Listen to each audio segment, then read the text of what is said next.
Kita lanjut di nomor 61. Mengembangkan instrumen penilaian. Oke, mulai ada asesmen nih. Metode penilaian digunakan untuk mengukur pencapaian hasil belajar siswa. Harus disesuaikan. Iya, betul. Metode yang kurang cocok untuk menilai sikap dalam menganalisis jenis gerak lurus berdasarkan grafik. Menganalisis sikap. Oke, yang paling nggak cocok adalah ini sikap ya. Kuesioner, oke. Komunikasi personal masih oke. Tes tertulis, tes kinerja, kita lihat kinerjanya, portofolionya selama ini. Ya, tentu yang paling nggak cocok tes tertulis ya Bapak Ibu. Kita ngukur dia pas nulis, itu kita ukur sikapnya. Kayaknya paling nggak cocok itu tes tertulis deh. Oke, mengidentifikasi bekal awal peserta didik dalam pembelajaran fisika. Agar pembelajaran fisika memperhatikan keadaan awal siswa, maka guru fisika perlu mempelajari hasil penelitian tentang pembelajaran terkait dengan materi. Oke, keadaan awal siswa ya. Oke, ini masih masuk, cuma ini bukan tentang awal siswa yang kita hadapi. Memberi tugas membaca materi. Melakukan tes untuk menguji ini. Karena keadaan awal, maka kita perlu ada tes diagnostik ya. Seberapa sih kemampuan siswa saat itu? Yang C ya. Memberi tes awal. Mencari bahan-bahan. Oke, C ya. Yang D ini sebenarnya hampir benar sih, cuma tes awal apa? C memberikan hasil yang lebih spesifik. Jadi saya lebih pilih yang C nah. Oke. Agar pembelajaran tidak dilakukan agar pembelajaran dilakukan guru fisika menjadi pembelajaran yang mendidik, maka tindakan guru yang tidak disarankan adalah yang tidak disarankan oleh guru. Menyediakan waktu, sangat boleh. Mengupayakan ketersediaan sarana, sangat boleh. Memperhatikan karakteristik materi, oke, sangat boleh. Menerapkan metode pembelajaran selalu sama. Oke, kayaknya sih kalau sama tapi bagus ya nggak apa-apa sebenarnya. Cuma di sini karena soal ya ini jadi nggak bener, kita pilih yang D dah. D ya. Karena yang E ya menghargai bagus. Ya, kalau pembelajaran metodenya sama, tapi kalau itu yang paling efektif ya bisa jadi bener, tapi karena ini soal maka kita harus ya memikirkan bagaimana sih orang itu buat soalnya gitu. Kalor memfasilitasi kegiatan pembelajaran fisika yang mengembangkan keterampilan kerja ilmiah. Oke, bukan pembiasaan guru fisika kepada siswa yang akan meningkatkan keterampilan kerja ilmiah. Membuat rangkuman materi. Kenapa harus ada soal kayak gini ya? Ini kita silang dulu dah. Mengukur besaran, bagus. Menyimpulkan hasil, bagus. Menarik kesimpulan, bagus. Membuat grafik, bagus. Ya, ternyata betul ya yang A jawabannya. Yang ngerangkum itu selalu nggak sesuai deh pokoknya. Tapi kalau membuat peta konsep itu masih bagus kalau kita buat soal. Punya soal PPG, soal apapun gitu ya. Jangan sekali-kali ngerangkum. Jadi meskipun ngerangkum itu juga bagus sebenarnya, nggak ada salahnya. Kadang-kadang anak itu bisa paham dari ngerangkum. Dalam perencanaan pembelajaran di lab, yang dipersiapkan seorang guru fisika adalah menyusun langkah kegiatan di lab. Oke. Perancangan pembelajaran. Oke. Merancang ya, berarti sebelum pembelajaran nih. Memastikan bahwa seluruh peralatan tersedia dalam jumlah yang cukup. Oke.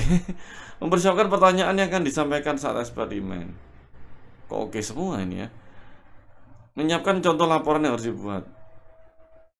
Nah, coba kalau ini yang bukan itu kayaknya yang D ya. Mencoba peralatan lab. Ini kok bagus semua ini. Tapi kita lihat di sini merancang pembelajaran. Yang disiapkan guru adalah karena ini pembelajaran maka kayak rencana pelaksanaan pembelajaran isinya ada langkah-langkah 1, 2, 3, 4. Sehingga kalau kita tarik ke sini yang paling benar itu ya langkah-langkah kegiatan di lab.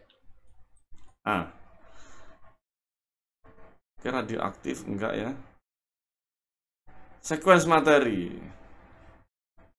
Dalam pembelajaran yang menerapkan konstruktivistik, maka langkah yang perlu dikembangkan adalah langkah awal di sini, langkah awal. Kita kotai dulu. Menjaga tujuan akhir. Oke, enggak. Fenomena untuk ini bagus. Memberikan masalah. Bagus. Oh, memberikan informasi yang harus siswa ketahui. Anak-anak, kalor itu bla bla bla bla. Ini enggak boleh. Demonstrasi. Oke, konstruktivisme ini adalah membentuk konsep. Jangan sampai kita yang membuat konsep. Kita yang mau mempraktekkan konsep ini enggak dulu deh. Tinggal A, B, dan C. Memberikan masalah. Menyajikan fenomena. Oke, di sini karena awal, maka harus ada sesuatu yang memancing mereka untuk ingin tahu, bertanya, mengamati, dan sebagainya. Tentu saya memilih fokus yang B. Karena masalah itu kan sudah mereka tertarik, dikasih masalah.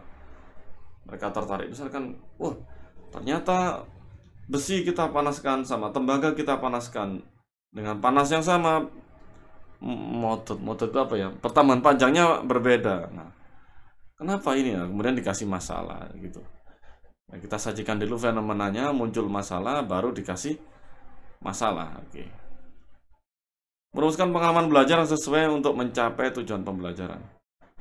Dalam pembelajaran konsep torsi, guru fisika mempersiapkan pengalaman belajar yang memungkinkan pembelajaran menjadi lebih bermakna. Masya Allah. Membawa siswa ke taman belajar melalui permainan jungkat-jungkit. Oh,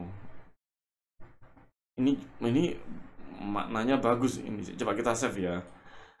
Memberikan penjelasan. Tidak. Menampilkan simulasi kok tentang komputer torsi. Oke, masih masuk. Menjadikan berbagai sumber. Enggak. Ini kurang bermakna. Menganalisis siswa untuk belajar mengenai prinsip kerja kunci pintu dan fungsi engsel pada pintu. Ini pesawat sederhana kalau ini. Baik. Kenapa saya pilih yang C? Yang A? Ini gini. Torsi itu kan gaya dikalikan oleh lengan ya. Kalau ini kita perhatikan itu ya. Ternyata untuk menang ya, untuk misalkan jungkat-jungkitnya agar menang nih, berarti harus bebannya besar ya, beban di pucuk besar, lengannya yang paling panjang. Nah, ini dari sini kita bisa dapat tuh konsep dari torsi. Saya lebih prefer yang A, Bapak Ibu ya, karena dengan jungkat-jungkit itu kita dapat konsep semakin panjang lengan torsi, semakin jomplang, berarti semakin besar torsinya, semakin besar massa yang dipasang pada atau gaya yang diberikan pada torsi itu tadi, ternyata semakin jomplang itu artinya adalah semakin besar torsi. Saya lebih prefer A. Nanti kalau Bapak Ibu mungkin punya sanggahan, monggo ya. Pernyataan berikut mencakup mewakili semua komponen refleksi. Oke. Semuanya sepakat nomor 1 nih. Oke. Antara 2 dan 3, 2. Oke, 3. Ada banyak asumsi.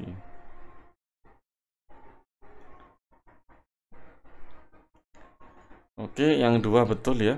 1, 2 nih. Tinggal 5, 4, 3. Kita ke 4 dulu.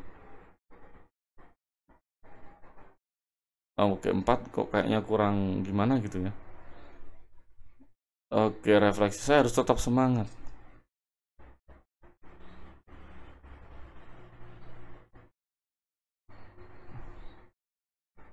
Oke, lihat, saya ada banyak pekerjaan. Ini nggak boleh ini. Saya tetap bersemangat. Ini juga bukan. Kayaknya paling cocok 1, 2, 3, 4. Ini refleksi ya. Oh, ternyata saya baru saja mengajar. Ternyata banyak asumsi yang harus dipahami. Kok tidak menarik gitu ya. Berarti perlu ada kegiatan yang menarik. Oke. 1, 2, 3, 4. Saya setuju yang 1, 2. Enggak ada ya. 1, 2, 4.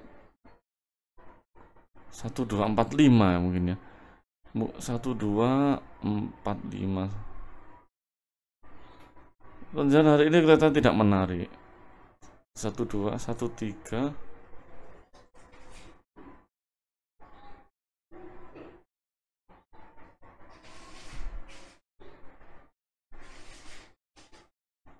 Saya harus tetap semangat, memberikan semangat pada diri. Oke, berarti oke, 1,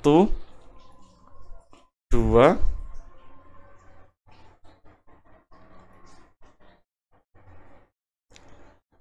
4, 5. Oke, 1, 2, 4, 5. Oke. B ya Bapak Ibu. Mungkin kalau kurang begitu apa ya, pas bagi di hati Bapak Ibu, kita bisa sharing-sharing di kolom komentar. Oke, sekian, terima kasih. Semoga Bapak Ibu lulus PPG dalam jabatan.